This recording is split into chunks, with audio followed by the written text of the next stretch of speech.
नाज़रीन, मैं हूँ सैयद अहमद अली बुखारी। आप देख रहे हैं पाकिस्तान की आवाज़। हमारे साथ हैं साफ़ी मोहम्मद मुज़म्मिल साहब, जिनसे हम बात करेंगे MTM के जलसे के हवाले से, जो 18 तारीख को नस्तर पार्क में होने जा रहा है। ये हम उनसे मालूमात लेंगे कि जैसे पहले कामयाब होता था MTM का जलसा आता बाई के टाइम पे, अभी भी कामयाब होएगा। चलो साफ़ी मोहम्मद मुज़म्मिल की तरफ। जी अहमद भाई, बड़ी बड़ी मेहरबानी, आपने हमें इस काबिल समझा कि इस मामले पे आप हमसे राय लें। जी MQM का जो वर्कर कन्वेंशन होने जा रहा है नेशनल पार्क कराची में 18 दिसंबर को होने जा रहा है। इसमें ये पहले तो ये कोई जलसा या कुछ और नहीं है, ये इलेक्शन कैंपेन है, वर्कर कन्वेंशन है, वो भी फीमेल की। जो फीमेल कारकुन है MQM पाकिस्तान के, उनको बुला रहे हैं। अब इनके बुलाने की वजह, पहले तो मैं इस जलसे के खदोखाल बता दूं आपको कि ये जलसा या ये वर्कर कन्वेंशन क्यों बुलाई गई, इसकी वजह क्या है। इसकी वजह ये है कि जब हाल ही में ही MQM पाकिस्तान ने बानी MQM जनाब मोहतरम अल्ताफ हुसैन साहब पे केस किया है प्रॉपर्टी के असूल से। उस केस करने के बाद काफ़ी जो इनके वोटर हैं, जो महाजन कम्युनिटी है या शहरी सिंध में जहां MQM पाकिस्तान को वोट डाला जाता था, वो लोग काफ़ी नाराज़ हैं MQM पाकिस्तान से कि आपने बानी MQM पे क्यों केस किया।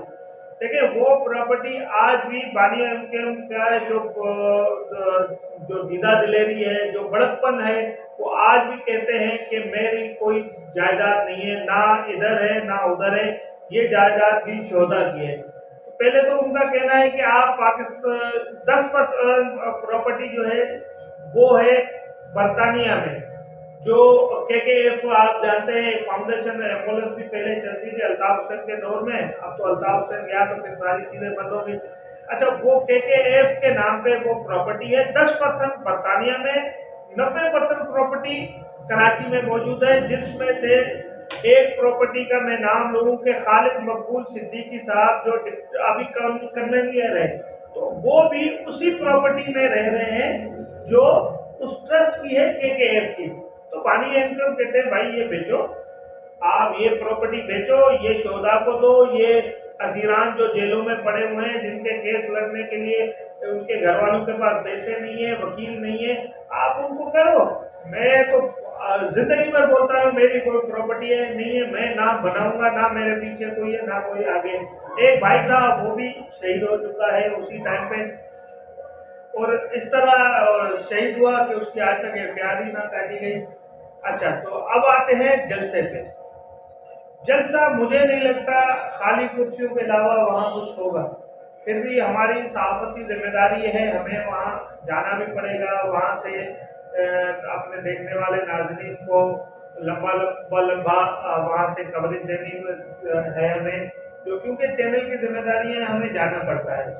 तो वहाँ मुझे ज़ाती हैसियत में लगता है कि उस केस के बाद जो थोड़ी बहुत पहले तो रजीम चेंज का हिस्सा बनी MQM पाकिस्तान, जब इमरान खान की गवर्नमेंट गिराई गई उसका हिस्सा बनी, तो उससे भी पाकिस्तान को काफ़ी MQM पाकिस्तान को काफ़ी नुकसान हुआ। आपने देखा, मतलब ज़मीनी इलेक्शन जब कराची में हुए तो लोगों ने MQM पाकिस्तान को वोट नहीं दिया। जहां MQM पाकिस्तान के मध्य मुकाबले तहरीक इंसाफ के कैंडिडेट खड़े थे, तो लोगों ने MQM पाकिस्तान के कैंडिडेट को वोट देने के बजाय PTI के कैंडिडेट को वोट देना पसंद किया।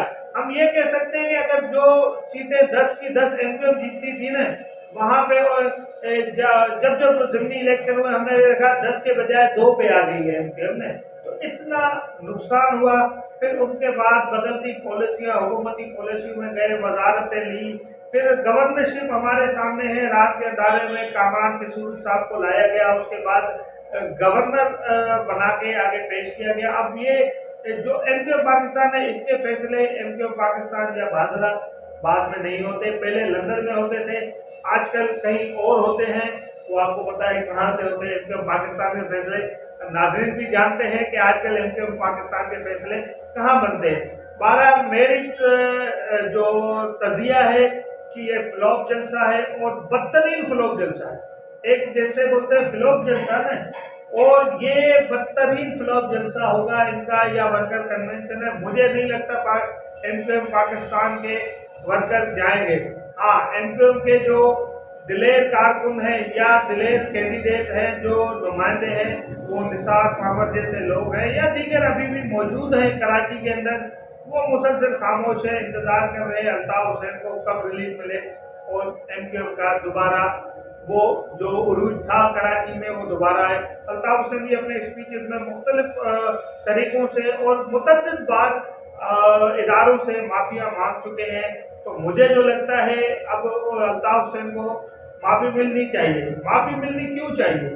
क्योंकि अगर हम कंपेयर करते हैं आज मौजूदा जो निज़ाम सियासत पाकिस्तान में चल रहा है, जिस तरह इदारों का नाम लेके, इदारों के सरबराहान का नाम लेके तनकीद की जाती है और नाज़ेबा अल्फाजों से के नाम लिए जाते हैं, बड़े गलत अल्फाजों में इनके नाम लिए जाते हैं, तो फिर ये तो अल्ताफ़ हुसैन की जो स्पीच थी इसके सामने तो फिर आटे में नमक के बराबर थी। जो आजकल आज़म सवाती जो उनके साथ जो वीडियो लीक हुआ, बिल्कुल हम उसकी मजम्मत करते हैं, मगर आज़म सवाती जो रोडों रस्तों में करते फिर रहे, हम उसकी हिमायत तो नहीं कर सकते ना। इमरान खान रिजीम चेंज हुई, आज भी हम बोलते हैं कि रिजीम चेंज वाला इक़दाम गलत था, नहीं होना चाहिए था, मगर उसके पीछे आप इदारों को तनकीद करें, हम उस तनकीद का तो हिमायत नहीं कर सकते।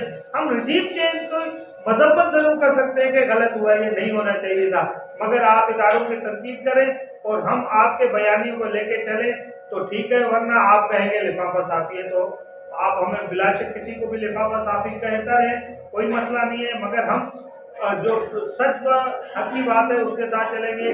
और जहाँ फिर बैक टू आते हैं जलसा जो वर्कर कन्वेंशन जो एमक्यूएम पाकिस्तान की होने जा रही, मेरे हिसाब से बदतरीन फ्लॉप है।